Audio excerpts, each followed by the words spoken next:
मंडळी, मनीषा रेसिपीमधलं आपलं स्वागत आहे। आज आपण घरच्या घरी मेयोनीज कसं बनवायचं याची रेसिपी मी तुम्हाला सांगते।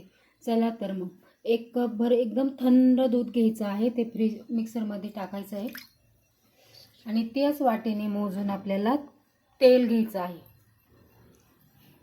तेच वाटी भरून आपण एक तेल घेतलेलं आहे, ते त्याच्यात टाकलेलं आहे। अर्धा लिंबू पिळून घ्यायचं आहे, त्याच्यामध्ये बिया वगैरे काढून टाकायचे आहेत। छान पैकी लिंबू पिळायचे आडवं।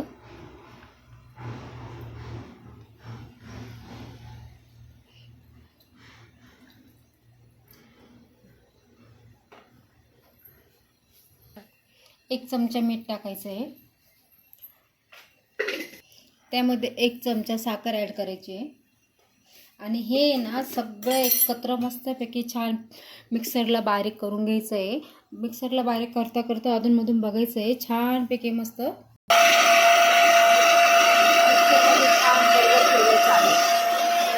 हे पहा कसं छान पैकी घट्ट होत चाललेले पाहू शकता तुम्ही इथं गाईस, कसं घट्ट होत चाललेलं आहे। अजून एकदा दोनदा छान पैकी फिरवून घेऊया, अजून घट्ट होईल। जेवढं घट्ट पाहिजे आपल्याला तेवढं फिरवायचं आहे।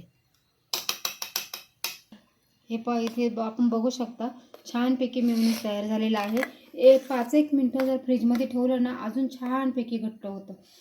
चला तर मंडळी खाऊया आपण मस्तपैकी मोमोज संग। चला तर मंडळी छान पैकी मेयोनीज तयार झालेले आहे। चला आपण टेस्ट करूया।